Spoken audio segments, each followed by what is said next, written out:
bisa mendapatkan kebahagiaan dalam aktivitas apapun sekalipun sederhana. Tapi ketika kebahagiaan itu tidak diiringi dengan ridha Allah, rasanya itu akan selalu sementara. Kita butuh momen-momen baru untuk mendatangkan kebahagiaan itu. Tapi titik poin ketika Allah ridha dengan apa yang kita kerjakan, apa yang kita lakukan, maka Allah akan tanamkan satu cawan yang luas kandungannya, yang bisa menerima setiap keadaan dengan hal yang paling menyenangkan. Apapun yang kita lihat selalu nyaman, yang kita dapati kita ridha dengan apa yang Allah berikan. Keadaan itulah yang oleh Nabi itu diungkapkan dengan komen yang sangat simpel tapi dalam isinya. Kata Nabi, ajaban di amril mu'min. Orang beriman itu kalau benar imannya, maka kehidupan itu mengagumkan.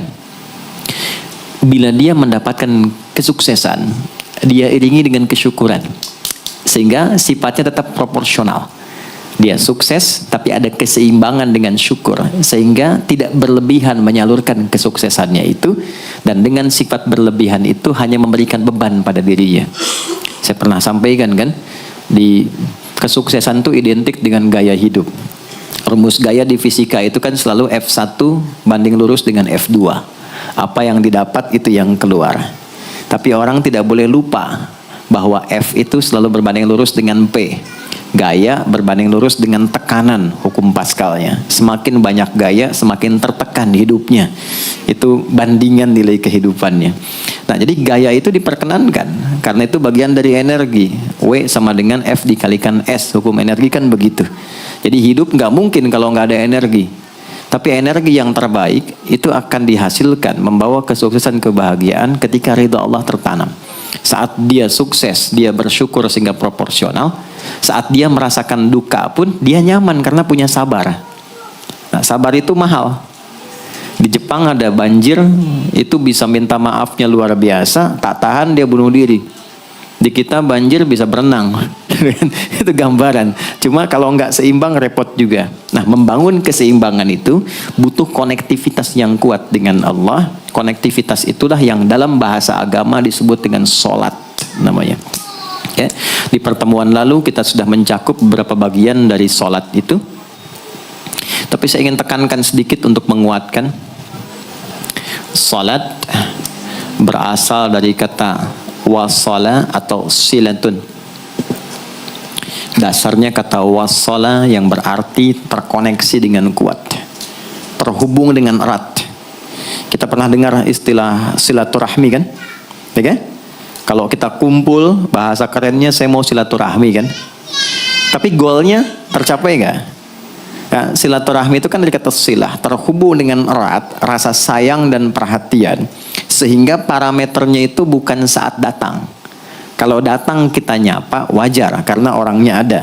Tapi kalau berpisah kita masih ingat, masih peduli, masih mendoakan, masih ngontak, itulah silah namanya. Di setiap keadaan kita masih terkoneksi. Keadaan kita yang terhubung dengan Allah, sehingga di setiap tempat kita diperhatikan, di pekerjaan kita dibimbing, di rumah tangga kita diiringi, sehingga semua berjalan mudah dan membahagiakan. Yang melatih kita untuk terkoneksi sehingga nggak putus dengan Allah, itulah yang disebut dengan sholat. Sehingga goal dari sholat itu adalah membangun konektivitas kita dengan Allah yang kuat. Itu yang dimaksud di Quran surah keempat An-Nisa di ayat 103. فَإِذَا قَضَيْتُمُ الصَّلَاةَ, maka jika anda telah tuntas mengerjakan sholat, فَاذْكُرُوا اللَّهَ. Ukuran keberhasilan sholat anda itu ketika anda merasakan konektivitas dengan Allah mulai nyambung. Qiyaman, jalannya ingat Allah. Sehingga kalau orang jalan, bekerja di apapun, saat dia ingat Allah, dia bisa memfungsikan tubuhnya sehingga tidak mengerjakan apa yang Allah tidak sukai. Gak akan mungkin Anda melihat sesuatu yang tidak Allah senangi dalam keadaan yang sama Anda ingat Allah. Gak akan mungkin melangkah pada tempat yang salah saat ingat Allah. Dan itu tidak mudah, karena banyak orang keluar masjid pun setelah selesai sholat masih tertukar sendal. Padahal kalau dia ingat Allah, gak mungkin itu terjadi. Itu pelajaran dasarnya. Wa qu'udan wa ala junubikum, baik itu duduk bahkan sampai berbaring, ada koneksi. Nah, jadi singkatnya, sholat itu semua gerakannya, semua bacaannya, Dari mulai kita bertakbir sampai kita salam, bacaan yang mengiringi, itu bukan sekedar gerakan hampa makna, formalitas kita bergerak dan berakhir, bukan sekedar membaca bacaan yang tidak ada isinya, tapi semua bimbingan bagaimana kita diajarkan langsung oleh Rasulullah, bisa mengoneksikan lewat gerakan dan bacaan itu, tersambung kepada Allah, sehingga feedbacknya, semua apa yang kita bacakan dijawab oleh Allah. Semua gerakan yang kita lakukan, ini hakikatnya bimbingan tentang inti kehidupan kita. Jadi di sholat itu ada bacaan, ada gerakan, ada hikmah. Ada maknanya semua. Jadi bukan kita takbir begini hampa saja. Tidak. Kenapa mesti begini? Kenapa tangan yang kanan menutup yang kiri? Kenapa bacaannya setelah itu ada iftitah, ada al-fatihah? Itu ada maknanya.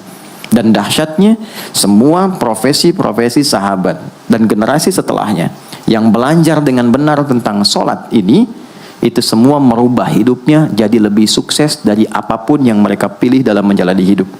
Dan yang paling hebat, itu yang menjadikan Nabi mendapat perintah pertama bukan zakat, bukan haji, bukan umrah, bukan puasa, tapi sholat. Dan perintahnya khusus, spesial, disampaikan dalam peristiwa Isra Mi'raj untuk memberikan pesan begitu tingginya nilai sholat ini untuk kehidupan manusia. Mohon izin maaf bagi teman-teman yang baru bergabung, supaya tidak banyak mengulang, teman-teman bisa cek kembali di pelajaran sebelumnya. Kita kemarin telah selesai di pembahasan iftitah dengan tangan kanan meletakkan di punggung yang kiri, lalu kemudian diletakkan di atas dada seperti ini. Kesimpulannya adalah, saya cepat saja, dari mulai kita bertakbir, kalau ingin terkoneksi dengan Allah, maka fokuskan diri kita untuk tersambung. Buang urusan dunia semua ke belakang. Jangan bawa dalam sholat. Kalau ingin kita tersambung dengan Allah, tepikan yang lain, hadapkan diri kita, pasrahkan. Hanya Allah yang tinggi, yang agung, yang istimewa. Kalimat agung, tinggi, istimewa, itu disebut dengan akbar. Maka kita ucapkan Allahu Akbar. Kita buang semua urusan dunia ke belakang, pasrahkan diri kita, hadirkan sekarang hanya Allah yang agung saja. Itu poinnya. Kenapa problemnya? Tidak sedikit orang sholat itu sulit menemukan kekhusyuan, karena dia bertakbir masih membawa dunia. Dia tidak sholat dengan memahami gerakan takbirnya. Dia jadikan sebagai formalitas. Apakah benar? Secara fikih benar. Gugur kewajiban, dapat pahala sesuai keikhlasan, tapi value dari sholat yang mahal itu nggak dapat. Itu poinnya. Buang semua urusan dunia, kemudian tambatkan diri kita hanya kepada Allah. Dan uniknya kata Nabi, di fase itulah setan mulai bertugas yang mengganggu kita, supaya kita tidak fokus untuk memahami dan melakukan apa yang kita baca dan kita gerakan. Ada setan khusus menggoda orang sholat, namanya khanzab. Nanti ada 9 jenis setan yang detil tugasnya itu berada di sekitaran kita. Mungkin satu kali Mas Baim kita belajar tentang fikih setan. Belum pernah ada kan ya. Anda kalau kesini cuma tahu jalan yang lurus, nggak tahu macetnya, nggak tahu lubangnya, sulit menghindarinya. Kebanyakan orang belajar tentang malaikat tapi nggak belajar setannya, sehingga nggak tahu setan apa yang sedang memprovokasi dirinya. Di Quran, malaikat disebutkan 88 kali, setan disebutkan 88 kali. Kalau kita cuma dengar motivasinya, nggak tahu provokasinya, kita nggak tahu bagaimana cara menghindari yang ini. Itu poinnya. Khanzab itu dia menggoda orang sholat, dimulai dari takbir. Jadi kalau belum takbir, Anda bisa merasa fokus apa saja. Nggak percaya silakan. Sebelum takbir tuh bisa siap fokus. Tapi begitu Anda mulai bertakbir, di hadis riwayat Abu Daud, Allahu Akbar, fayaqulu syaitanu. Maka di sini setan mulai tugasnya untuk mengganggu orang supaya nggak dapat nilai-nilai tadi. Maka dia berkata, udhkur kadza. Kamu ingat ini ya, kamu ingat itu ya. Betapa Anda memulai dengan membuang semua urusan dunia. Tapi kalau sudah takbir, itu setan yang install. Masuk sendiri dia. Makanya kalau nggak percaya silakan nanti zuhur tuh ya. Begitu Anda takbir, itu masuk semua. Ingat ini, ingat itu, mobil parkir di mana. Sampai ceramah saya sekarang pun itu akan masuk. Ingat ya, ada setan yang goda. Nah itu setan itu. Itu setan sendiri. Membuat kita itu begitu lupa. Sampai lihat ujung hadisnya. Hatta la yash'ural musalli kam raka'atan yusalli. Sampai nanti akan ditemukan orang sholat, dia tidak sadar berapa rakaat sedang menunaikan sholatnya. Nah itu kalau Nabi sampaikan pasti terjadi. Poin untuk kita bisa mengatasi itu, poinnya apa? Quran surah ke-29 dulu, ayat 45. Quran surah 29, Al-Ankabut, ayat 45. Di Islam tuh uniknya begini, istimewanya. Nggak ada satupun ibadah yang hasil kreasi manusia. Semua terukur. Ini dalilnya, alasannya, landasan kita ibadah itu dari Tuhannya ini. Penjelasan contohnya ini dari Nabi.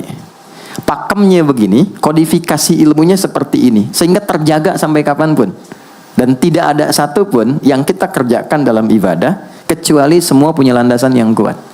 Dan hebatnya diterangkan, ini caranya, ini bacaannya, ini maksudnya seperti ini hikmahnya. Kenapa Anda begini? Kenapa begitu? Hasilnya apa? Ketika seseorang sedang memulai sholatnya, dari awal dia pengen fokus, tapi ketika dia mulai bertakbir, muncul godaan, maka sebelum sholat ditunaikan, Allah sudah ingatkan, utlu ma uhya ilaika minal kitab.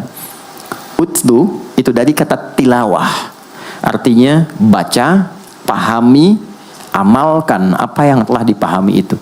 Jadi sejatinya sebelum sholat, kata Allah, kalau ingin menikmati sholatnya, ingin tahu value dari sholat dan dihasilkan seperti orang dulu meraihnya, maka jangan kita terfokus untuk formalitas saja. Yang penting benar bacaan, takbir sampai salam terjaga. Betul, sekali lagi, itu menggugurkan kewajiban, formulasinya selesai, secara fikih tuntas, tapi hikmah sholat yang tadi itu kita nggak dapat.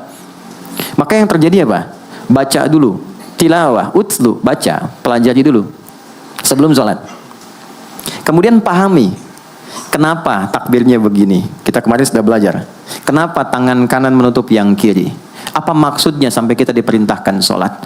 Bagaimana kemudian saat kita baca Al-Fatihah? Kenapa yang dibaca itu? Apa yang jadi bimbingan dari Al-Fatihah untuk kehidupan kita? Kalau sholatnya seperti itu akan merubah hidup kita. Itu langsung Allah sampaikan demikian. Lalu kerjakan, wa aqimis shalah, tunaikan sholat seperti aku tadi isyaratkan, kata Allah. Inna sholata tanha 'anil fahsya wal munkar. Maka jika engkau menunaikannya seperti itu, sholat akan merubah hidupmu. Itu kata Allah tuh. Minimal mendorong kita berbuat jadi lebih baik. Jadi bukan sekedar menjadikan kita pribadi baik, tapi semua yang kita kerjakan menjadi lebih baik. Itu sholat.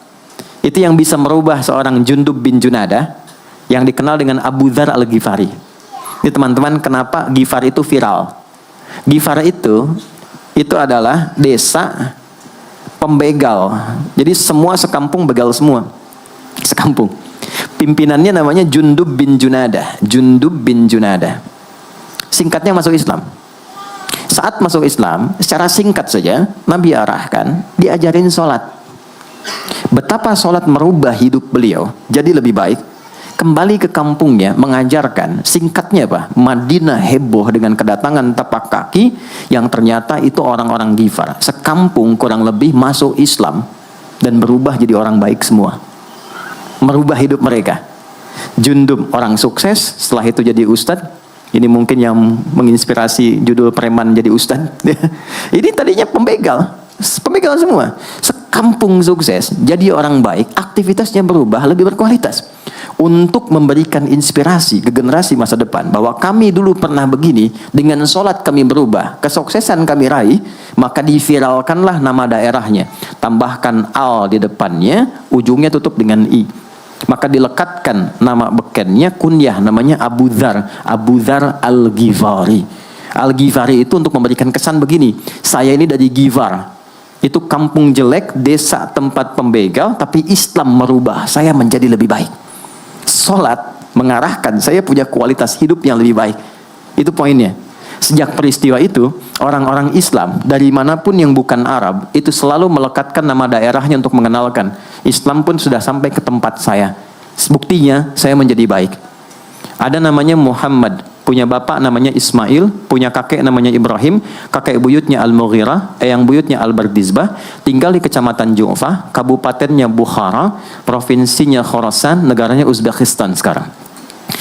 Maka karena dari Bukhara, dia kenalkan diri, datang ke daerah Arab, saya dari Bukhara. Rumus yang sama, tambahkan al di depannya, ujungnya i. Maka dia katakan ana al-Bukhari. Itulah Imam Al-Bukhari. Bukan orang Arab. Kita punya guru besar Syekh Nawawi dari Banten. Ana Nawawi Al-Bantani. Ana Ahmad Yasin Al-Padangi. Tapi kesan kota itu untuk menunjukkan Islam telah sampai ke tempat saya dan merubah saya menjadi lebih baik. Kang Baim datang ke Mekah umrah, katakan saya Baim Bong al tanah kusiri. Maka kesan yang dibangun itu telah sampai ke tempat saya, merubah saya lebih baik. Saya Arman al Pondok Indahi misalnya kan, tidak masalah. Itu sah. Dan orang mengenal, oh rupanya Islam telah ke setiap wilayah. Tapi value-nya sampai enggak. Jangan cuma kita katakan saya dari fulan, saya dari tempat A. Poinnya adalah, apa yang merubah engkau dari Islam menjadikan kau lebih baik. Jadi kalau ada orang Islam mengaku Muslim, lisannya tidak lebih baik. Maaf sekali, telinganya mendengar tidak yang baik, perilakunya kurang baik, maka dipertanyakan klaim keislamannya. Sudah sejauh mana saya mendapatkan keberkahan dari Islam itu? Itu yang menjadikan kenapa sholat paling pokok dipaksa kita wajib, bukan karena sujud rukuknya. Anda tidak sujud pun tidak akan menurunkan status Allah sebagai Tuhan, tetap Tuhan. Tapi ternyata ada value besar yang dengan kasih Allah diminta kita sholat supaya kita minimal jadi orang baik dan sukses dalam hidup.